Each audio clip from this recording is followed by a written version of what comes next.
हमारे साथ वरिष्ठ पत्रकार और राजनीतिक विश्लेषक हेमंत अत्री जी जुड़ चुके हैं।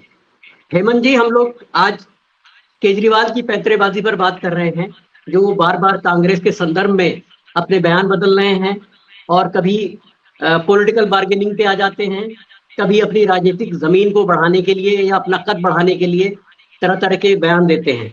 आज भी उन्होंने बयान दिया था कि कांग्रेस जो है सबसे पहले अपना स्टैंड क्लियर करे कि दिल्ली ऑर्डिनेंस पे उसका क्या कहना है, जबकि कांग्रेस तो अपना स्टैंड बहुत पहले क्लियर कर चुकी थी जब ये ऑर्डिनेंस आया था, उसने विरोध जताया था। तो हेमंत अत्री जी, सीधा सवाल ये है कि क्या इस बहाने केजरीवाल राष्ट्रीय फलक पर कुछ उम्मीदें देख रहे हैं अपने लिए, जो इस तरह की पैंतरेबाजी कर रहे हैं कांग्रेस के खिलाफ? क्योंकि उनके दो ही दुश्मन वो मान रहे हैं, भाजपा और कांग्रेस, जबकि वास्तविक रूप में भाजपा तो उनकी दुश्मन कभी थी ही नहीं। कांग्रेस उनकी दुश्मन जरूर रही है, क्योंकि उसी के खिलाफ राजनीति करके वो सत्ता में आए थे। हेमंत जी। यूसुफ जी, एक अंग्रेजी का शब्द है डेस्परेशन, और उसकी जब मैं हिंदी ढूंढ रहा था, जब आपका ये टॉपिक देखा मैंने, तो उसका सबसे जो एक नजदीक का जवाब मिला मुझे, मिला बेचैनी। केजरीवाल साहब बेचैन है। और मैं रास्ते में था जब आपके सारे कुलीग्स जो है, जो सारे हमारे पैनलिस्ट थे, प्रोफेसर बोल रहे थे, बहुत अच्छा बता रहे थे, और उसको रिपीट करने की बजाय मैं उससे आगे शुरू करूंगा जहां प्रोफेसर शशिकांत ने खत्म की, और जो जगन्नाथ जी भी जो कह रहे थे बात। सी, एक बात समझनी पड़ेगी कि केजरीवाल साहब कौन है, वो प्रोफेसर शशिकांत ने बताया। मैं उसको to cut the story short, बहुत ही ब्रीफ में 2-3 बातें आपको कहना चाहूंगा कि जब दिल्ली में दंगे हो रहे थे तब केजरीवाल साहब कहां थे? क्या वो गए थे वहां पर? क्या उन्होंने एक शब्द बोला था? जब शाहीन बाग के अंदर वो चल रहा था इतना लंबे समय तक, क्या उनके मुंह से एक शब्द निकला था? बहुत सारे साथियों ने कहा कि वो बीजेपी की बी टीम है। ऐसा मत करिए, आप उनके साथ जाति कर रहे हैं। वो बीजेपी की बी नहीं, वो बीजेपी की आर्म है, वो बीजेपी की ए टीम। ये गलत मत करिए उनके साथ। वो जो उन्होंने इतना अर्जित किया है मेहनत से, और वो कैसे अर्जित किया है वो आप सारे जानते हैं। हिमाचल प्रदेश के अंदर अगर आपको सारों को याद हो, कितना बड़ा तामझाम लेकर के ये गए थे, सैकड़ों करोड़ रुपए के विज्ञापन दिए थे, और उस टाइम फिर गुजरात में जरूरत पड़गी इनकी, तो हिमाचल प्रदेश में अपना कुछ भी उठाए बिना सारा वहीं छोड़ करके गुजरात चले गए। और रिसेंट हिस्ट्री में 3 चुनाव हुए, 2 चुनाव में कांग्रेस जीती और 1 चुनाव में बीजेपी जीती। स्वीपिंग मैंडेट, कोई शक नहीं है इसमें। लेकिन वो स्वीपिंग मैंडेट गुजरात में किसने दिलवाया?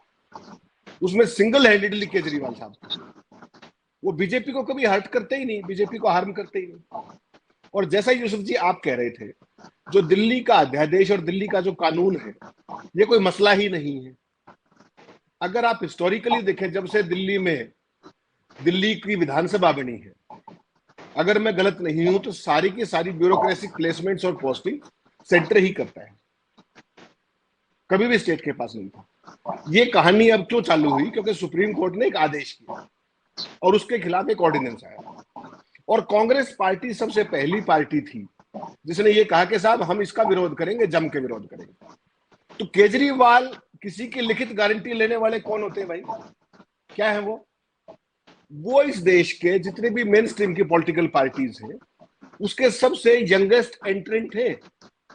हमें ये नहीं भूलना चाहिए। वो अन्ना आंदोलन का बाई प्रोडक्ट है, और अन्ना आंदोलन का किसकी सपोर्ट थी, किसका फाइनेंस था, ये पूरा देश जानता है। ये मुझे रात को रिपीट करने की जरूरत नहीं।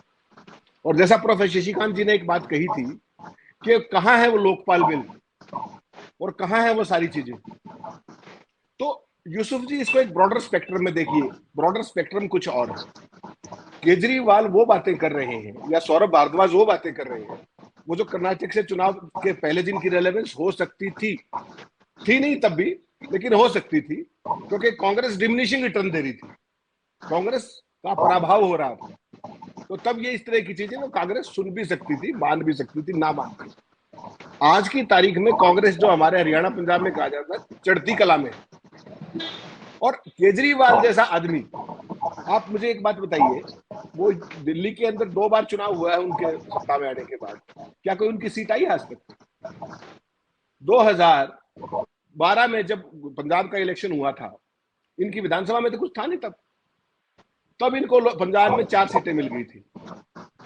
उसके बाद जब 2017 में विपक्ष मुख्य विपक्षी दल ये लोग थे। और 2019 में लोकसभा का चुनाव हुआ। 2019 के लोकसभा चुनाव में इनकी एक सीट आई संगरूर, और वो सरकार बनने के पंजाब में आम आदमी पार्टी की अप्रत्याशित बहुमत की सरकार बनने के 100वें दिन संगरूर सीट भी गंवा दी थी। यूसुफ जी हार गए थे। और वो सीट किसकी है? भगवंत मान जी ने खाली की थी वो सीट भी गंवा दी थी। अब बिल्ली के भागों छिका टूटा है। जो जालंधर की सीट बाई इलेक्शन में इनके पास आई है, जिस पार्टी के पास, जो पार्टी 2 स्टेट्स की राजनीति करती है, दिल्ली और पंजाब, जहां कुल मिला के 20 सीट है, और उनके पास 1 सीट है आम आदमी पार्टी के पास, वो बाई इलेक्शन में सीट आई है, सत्ता में वो है। उसके बावजूद वो कांग्रेस जैसी पार्टी को ये कहते हैं कि आप पंजाब और दिल्ली छोड़ दीजिए तो हम मध्य प्रदेश नहीं जाएंगे। तो उनकी बुद्धि पे तरस खाया जाना चाहिए, मुझे लगता है। वो किस तरह की सियासत करना चाह रहे हैं, कौन सी विपक्षी एकता की बात करते हैं वो। इस पूरे मुहिम में अगर आप देखेंगे, नीतीश कुमार ने एक बड़ी स्मार्ट चाल चली है, और उन्होंने एक अपने मंत्री से मुक्ति पाई है। और वो मंत्री कौन था? जिसका उन्हें मांझी का बेटा था, वो जिसका उन्हें सबसे बड़ा खतरा यह था कि जब हमारी अपोजिशन यूनिटी की बातचीत होगी तो नेचुरली वो एक पॉलिटिकल पार्टी है, वो उसका हिस्सा है, वो विपक्षी एकता में बैठेंगे 23 तारीख को, और वहां जो भी चर्चाएं होंगी वो सारी की सारी भारतीय जनता पार्टी को जाएंगी। He was prone to that. तो आपको क्या लगता है, केजरीवाल को उस मीटिंग में कांग्रेस पार्टी चाहेगी बिठाना किसी भी सीरियस डिस्कशन में, जहां उसकी डायरेक्ट फाइट है? पंजाब में बीजेपी इज नोबडी, बीजेपी कुछ नहीं है। श्रोमणी अकाली दल से उनका जो समझौता चला, उसके कारण पंजाब में उनके नाम लेवा थे। आज गठबंधन टूटा हुआ है, हालांकि वो अलग नहीं है। श्रोमणी अकाली दल और बीजेपी इकट्ठा ही चुनाव लड़ेंगे लोकसभा का, निश्चित मानिए, कोई कंफ्यूजन नहीं है। वो एक पोस्टरिंग थी किसान बिलों को लेकर के। लेकिन कुल मिला के जो यूसुफ जी आज आपने जो बहुत ही सटीक सवाल उठाया है, जो समसामयिक सवाल उठाया है, इस पूरी विपक्षी एकता की मुहिम को तारपीडो केवल 3 आदमी कर सकते थे। एक को मांझी को बाहर कर दिया गया है, चंद्रशेखर राव दूसरे हैं, और उनसे भी पहले, और मैं तो कहता हूं मांझी से भी पहले केजरीवाल थे। जिस तरीके से उनका गुजरात में जो रोल रहा, आप मुझे बताइए ये कर्नाटक में क्या करने गए थे? नोटा की वोट फालतू है इनसे, नोटा ज्यादा है, कंप्लीटली जमानत जब्त हो गई है। अब ये राजस्थान में जाके भाषण दे रहे हैं, मध्य प्रदेश में जाके दे रहे हैं, और ये कहते हैं कि हमारी बीजेपी से लड़ाई है। क्या ये देश मूर्ख समझते हैं क्या देश को? ये सवाल केवल इतना है कि कांग्रेस पार्टी उस कानून का विरोध करेगी विरोध के लिए, लेकिन वो व्यवस्था जो है, कांग्रेस के विरोध करने से या कांग्रेस के विरोध में संसद में वोट डालने से वो कानून बनने से नहीं रुक सकता। तो कांग्रेस पार्टी जम के विरोध करेगी, उसका स्वाभाविक है, एक विपक्ष है, वो प्रोज एंड कॉन्स करेगी, लेकिन वो केजरीवाल के कहने से नहीं करेगी। और केजरीवाल गेम की कंडीशंस तय नहीं कर सकते। हुई थी क्या है? वो एक दिल्ली जैसी स्टेट के मुख्यमंत्री हैं, पंजाब उनके पास आया है। पंजाब में उनका क्या स्थिति है? अगर आपको याद हो, दिल्ली में 2019 का चुनाव में, बहुत ब्रीफ में एक बात कहना चाहता हूं, 2019 के लोकसभा चुनाव में इनकी 67 सीटें थी दिल्ली में, और 18% वोट आई थी लोकसभा में, और कांग्रेस पार्टी की 22% वोट थी। अगर आप सीट नहीं आई अलग बात है, ना इनकी आई ना उनकी आई, लेकिन 18% वाला 22 वाले को ये कह रहा है कि आप दिल्ली छोड़ दीजिए, आप पंजाब छोड़ दीजिए। क्या आपने, जैसा प्रोफेसर शशिकांत ने कहा, क्या कभी सियासत में इस तरह की कंडीशन सुनी है? This is highly unethical and immoral. सियासत में आप चुनाव लड़ने के लिए आप पॉलिटिकल पार्टी हो, आप कोई धर्मशाला नहीं चला रहे, आप कोई एनजीओ नहीं हो।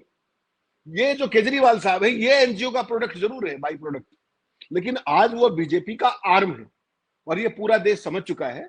और आने वाला जो सारा विपक्षी एकता का जो गठजोड़ के प्रयास होंगे, तमाम चीजें होंगी, उसमें अगर इनको बिठा दिया तो विपक्षी एकता का भी धराशायी होना तय है।